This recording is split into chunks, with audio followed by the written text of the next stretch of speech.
Good morning, children. Once again, I am here with you with a new topic textual revision exercise of poem The Voice of the Rain, written by Walt Whitman of class 11th, and book name is Hornbill.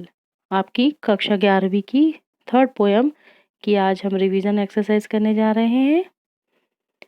Central idea of the poem the voice of the rain, वर्षा की बोली. इस poem का हम central idea देखेंगे. This poem presents a dialogue between the poet and the rain itself. यह कविता वर्णन करती है आपसी बातचीत का कवि और वर्षा स्वयं की. The poem presents the cyclic moment of the rain. कविता वर्णन कर रही है चक्रीय क्रम का पानी के. The rain is personified to describe herself. वर्षा स्वयं को डिस्क्राइब कर रही है, वर्णन कर रही है. पर्सोनिफिकेशन एक टेक्निक होती है जिसमें मानवीकरण टेक्निक या हिंदी में कहलाती है, जिसका मतलब होता है किसी वस्तु या आइडिया को मानवीय गुण मिल जाना. That means personification is a figure of speech in which an idea और thing is given human attributes and our feelings are is spoken of as if it were a human. She describes what she is. वह वर्णन करती है कि वह क्या है. And what blessings she showers on the earth and man. और वह किन blessings को बरसाती है पृथ्वी और लोगों पर. Multiple choice questions. First question here is the poem The Voice of the Rain is a conversation between कविता वर्षा की बोली आपसी बातचीत है पोएट एंड रैन, कवि और वर्षा के बीच की. Question 2 what does the poet ask to the soft falling shower. नरम गिरती हुई बौछार से कवि क्या पूछते हैं. Who are you. तुम कौन हो. Third what does the rain reply to the poet's question who are you. तुम कौन हो का क्या उत्तर देती है वर्षा कवि को. She is poem of the earth. वह कवि पृथ्वी की कविता है, यह उत्तर देती है. 4 why does the rain tell the poet that she can not be touched. कवि को वर्षा यह क्यों कहती है कि उसे नहीं छुआ जा सकता. Because she rises in the form of water vapour. क्योंकि वह उगती है वाष्प के रूप में, इसलिए उसे नहीं छुआ जा सकता. Question 5 from which two places does the rain rise in the form of water vapour. वाष्प के रूप में किन दो जगह से वर्षा का पानी या वर्षा ऊपर उठता है. वर्षा ऊपर उठती है लैंड एंड बॉटमलेस शी. धरती और अथाह समुद्र से वर्षा जो है वह वाटर वेपर के फॉर्म में पृथ्वी से ऊपर उठती है.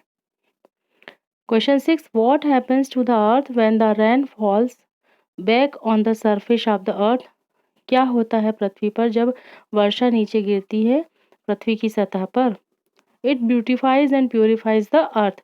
वह सुंदरता और शुद्ध करती है पृथ्वी को. How does the rain help the seeds inside the earth. पृथ्वी के अंदर के बीजों का वर्षा पृथ्वी के अंदर के बीजों की कैसे मदद करती है वर्षा. Provides life and helps them grow. उन्हें जीवन प्रदान करती है और उन्हें बढ़ने में मदद करती है. 8 what does the rain do when she doesn't care. वर्षा क्या करती है जब उसकी परवाह नहीं की जाती. If any one bothers about her deeds are not. जो उसके कार्य के विषय में कोई चिंता करे या ना करे. She completes her work and comes back home. वह अपना काम पूरा करती है और वापस अपने घर चली जाती है. 9 what does the poet compare the rain with song. कवि ने अपने गीत को वर्षा से कंपेयर किए हैं. Y does the poet compare the rain with a song. कवि ने क्यों कंपेयर किए हैं वर्षा को अपने गीत से या गीत से. As the both share a common journey. दोनों की एक सी ही यात्रा है. जैसे वर्षा पृथ्वी से ही पृथ्वी का ही पानी वाष्पीकृत होकर आकाश में जाकर के फिर से बादल बन के फिर पृथ्वी पर ही वापस आता है। सिमिलरली गीत जो होता है वह पोएट के हार्ट से निकलकर पूरे तरफ घूम करके फिर पोएट के पास ही वापस आता है। इसीलिए कवि ने वर्षा को अपने सॉन्ग से कंपेयर किया है। From where does the song originate, कहाँ से गीत उत्पन्न होता है? From the heart of the singer, गायक के हृदय से। If the poet has used a metaphor in the poem, what is it? यदि कवि ने रूपांतर या रूपक का प्रयोग किए हैं कविता में तो वह क्या है? आई am the poem of the अर्थ, में पृथ्वी की कविता हूँ, यह रूपक का प्रयोग किया गया है। What hyperbole was used in the poem? क्या अतिशयोक्ति इस पोयम में यूज की गई है? Voice of the rain, वर्षा की बोली, यह अतिशयोक्ति यूज की गई है इसमें। What happens to the rain in the sky? आकाश में वर्षा का क्या होता है? Rain drops from, rain नीचे आती है वहां से, यानी वर्षा नीचे गिरती है। What does the word descend mean? Come down, नीचे उतरना। डिसेंड का मीनिंग होता है नीचे उतरना। Why does the rain descend to the earth? क्यों उतरती है वर्षा पृथ्वी पर? To wash the drop and provide water, सूखे को वॉश करने के लिए और पानी प्रोवाइड करने के लिए। वॉट डज रैग्ड और अनरैग्ड मीन? मीन्स चाहे ध्यान दिया गया है या नहीं, इसका मीनिंग क्या होता है? केयर्ड फॉर और नॉट केयर्ड फॉर, मतलब ध्यान दिया गया या नहीं दिया गया। Where does the song return in the poem? जो सॉन्ग है, गीत है, वह कहाँ आता है कविता में वापस? टू इट्स ओरिजिनेटर, उसके खुद के ओरिजिनेटर के पास में, दैट इज सिंगर, यानी गायक के पास में। What is the meaning of the word art thou? Art thou का मीनिंग क्या है पोयम में? हु आर यू, तुम कौन हो, यह इसका मीनिंग है। Who is the poet of the poem the voice of the rain? इस कविता के पोएट कौन है? Walt Whitman. Short answer type question, 30 to 40 words. Question 1 here is, why does the poet call this poem a translation? कवि यह क्यों कहते हैं इस कविता को कि यह एक ट्रांसलेशन है? मीन्स परिवर्तन किया जा रहा है इसमें भाषा का। The voice of the rain is naturally mysterious and is different from our own. यह एक रहस्यमयी आवाज़ है वर्षा की और यह हमसे डिफरेंट है। So the poet who alone understand, इसलिए कवि केवल अकेले जो उसे समझ पाते हैं, इट ट्रांसलेट्स, और उसे वे ट्रांसलेट कर पाते हैं the reply of the rain into English, और उसके उत्तर को इंग्लिश में। What is the life cycle of clouds? बादलों का जीवन चक्र क्या है? Clouds are nothing but water in the form of gas, यह पानी की ही गैस के फॉर्म है। क्लाउड्स यानी कुछ और नहीं, पानी ही है। The scorching sun turns the water on land and sea into vapour, जो धधकता हुआ सूर्य होता है वह पानी को पृथ्वी से और समुद्र से वाष्पों में बदलता है। The water vapours rise upward like dark clouds, और ये जो पानी की भाप है यह ऊपर जाती है और काले बादल बनाती है। And float in the sky, और वे आकाश में तैरते हैं। Finally the clouds again return to their birth place in the form of rain, और वर्षा के रूप में वे अपने बर्थ प्लेस यानी जन्म स्थान पर रिटर्न यानी वापस आते हैं, उसी पृथ्वी पर जहां से वे उठकर ऊपर गए थे। Next question, what question does the poet ask for the rain? What does he get? क्या प्रश्न कवि कर रहे हैं कविता वर्षा से, उसे उन्हें क्या उत्तर मिला? The poet ask the rain who she is, कवि पूछते हैं कि तुम कौन हो। The rain in its mysterious voice introduces herself as poem of the earth, वह बहुत ही रहस्यमय ढंग से आवाज में इंट्रोड्यूस करती है अपने आप को कि वह पृथ्वी की कविता है। What is the clouds birth place? बादलों का जन्म स्थल क्या है? How does it go upward to heaven, वह किस तरीके से आकाश में ऊपर जाते हैं। The clouds birth place is the water bodies like rivers ponds and the seas, जो बादलों का जन्म स्थल है वह वाटर बॉडी नदी, तालाब और समुद्र है। Water vapours beings lighter than air rise to the sky and take on strange shapes in the form of clouds, ये जो है वाटर वेपर्स जो होती है हवा से हल्के होकर ऊपर जाते हैं आकाश में और स्ट्रेंज यानी बड़ी ही अद्भुत शेप लेते हैं क्लाउड्स के फॉर्म में। At essentially it remains the same old water, यह अंत में वही है पुराना पानी। What are the function of the cloud or rain, बादल या वर्षा के क्या कार्य हैं। The rain baths everything on the earth, वह पृथ्वी को धोती है या वर्षा जो है पृथ्वी की हर चीज को धोती है। वॉशेज अवे डस्ट लेयर्स, वह धूल की परतों को धोती है। क्योर्स ड्राई कंडीशनड, और जो सूखा है उसको भी क्योर करती है। And gives a new life to seeds, और बीजों को नया जीवन देती है। In this way it cleans purifies and beautifies all things on the earth, इसका मतलब यह है कि वह साफ करती है, शुद्ध करती है, सुंदर बनाती है हर चीज को पृथ्वी पर। What is the central idea of Walt Whitman's poem? The poet wants to convey the worth growth, जन्म की ग्रोथ बताते हैं। Change and finally the blessing of rain, it is water that turns into clouds, यह पानी ही है जो clouds में चेंज हो रहा है। वॉन्डर्स इन द स्काई, और आकाश में घूम करके टेक्स ऑन स्ट्रेंज शेप्स, और बड़े अद्भुत शेप्स को लेकर। But finally in the form of water returns to the earth, और यही पानी जो ये क्लाउड्स जो है पानी रिटर्न होता है पृथ्वी को। It purifies what's and adds beauty to all things on the earth, यह साफ करता है, धोता है, शुद्ध करता है पृथ्वी की हर चीज को।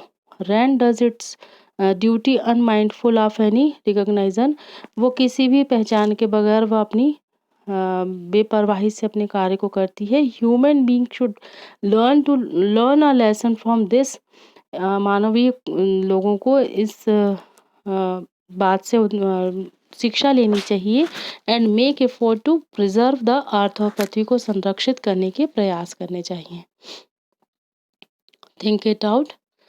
टेक्सचुअल एक्सरसाइज में जो आपकी बुक के एंडिंग में क्वेश्चन है अब हम भी करेंगे। First question here is there are two voices in the poem, who do they belong to, which lines indicate this, कविता में दो आवाजें हैं, वे किससे संबंधित हैं, किन पंक्तियों से यह संकेत मिलता है। First one answer here is the two voices in the poem are the voice of the rain and the voice of the poet. The poem begins in a conversational tone, the lines are and who art thou said and I am the poem of the earth. Means कविता में दो आवाजें हैं, बारिश की आवाज और कवि की आवाज। कविता एक रहस्यवादी स्तर में शुरू होती है। And who art thou said I, और I am the poem of the earth, वह दो पंक्तियां हैं।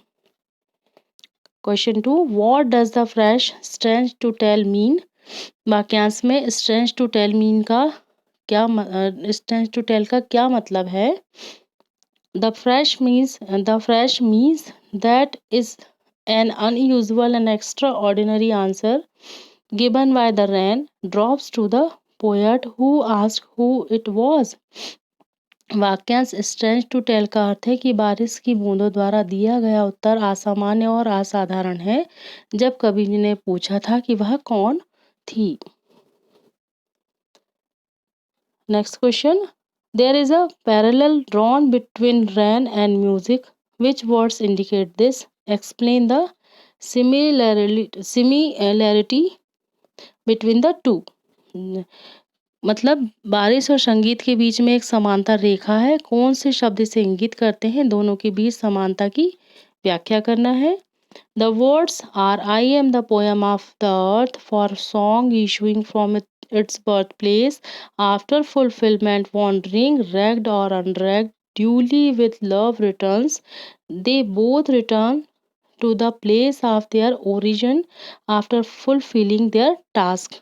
Means वह शब्द है I am the poem of the earth for song issuing from its birthplace. Means वे दोनों अपने कार्यों को पूरा करने के बाद अपने मूल स्थान पर वापस आ जाते हैं। How is the cyclic movement of rain brought out in the poem? कविता में वर्षा की चक्रीय गति किस तरह से दर्शाई गई है? The poet explains that the rain drops in the form of water vapor. कवि वर्णन करते हैं कि वर्षा की बूंदें वाष्प के रूप में है। Then rises up from the land and the seas, जो ऊपर उठती हैं धरती और समुद्र से, and then descends again on the earth, और वह फिर वापस लौटती हैं पृथ्वी पर, and dry land in order to wash, और वह सूखी पृथ्वी को साफ करती हैं, it down and hence come back to its origin, और फिर वह अपने मूल में वापस आती है। It is similar to the water cycle we have learned in science. यह उसी तरीके से है जैसे हमने जल चक्र पढ़ा है विज्ञान में। Question 5. Why are the last two lines put within brackets? आखिरी दो लाइंस को कविता में क्यों ब्रैकेट में लिखा गया है? The last two lines are put within the brackets because they do not from the voice of the rain, क्योंकि वह वर्षा की बोली नहीं है, are the poet और ना ही कवि। They only contain a general observation made by the poet. यह एक जनरल ऑब्जर्वेशन है जो कवि के द्वारा बनाया गया है, इसलिए उसे ब्रैकेट में लिखा गया है। List the pair of opposites found in the poem. Opposite words की लिस्ट बनाना है। First one is day, opposite word is night, ragged, opposite word is unragged, and rise, opposite is descent. Notice the following sentence patterns and rewrite the following sentences in prose. First one is and who art thou said I to the soft falling shower means I inquired from the soft falling rain about its identity. means मैं पता कर रहा हूँ, मैंने पता किया from the soft falling rain about its identity, उसकी identity या पहचान के विषय में नरम गिरती बौछार से। I am the poem of earth said the voice of the rain. मैं पृथ्वी की कविता हूँ, वर्षा ने कहा। The voice of the rain introduced itself as the poem of earth. जो वर्षा की बोली है वह स्वयं को इंट्रोड्यूस कर रही है कि वह पृथ्वी की कविता है। Eternal I rise, शाश्वत से मैं उठती। It explained its upward movement towards the sky as eternal. means वह ऊपर उठती है आकाश में शाश्वत में। For song duly with love returns means the poet says that like the natural cycle of the rain, a song originates from the heart of the poet. बिल्कुल natural cycle जो वर्षा का है उसी की तरह जो गीत है वह उत्पन्न होता है कवि के हृदय में। Travels to reach others and after fulfilling its purpose, और वह इधर उधर घूम करके अब अपने पर्पस को पूरा करके returns to the poet with due love, और वह फिर से प्यार के साथ कवि के पास वापस आता है। इस तरीके से यह पोएम आज कंप्लीट हुई। I hope you like this video. Thank you for watching. Have a nice day.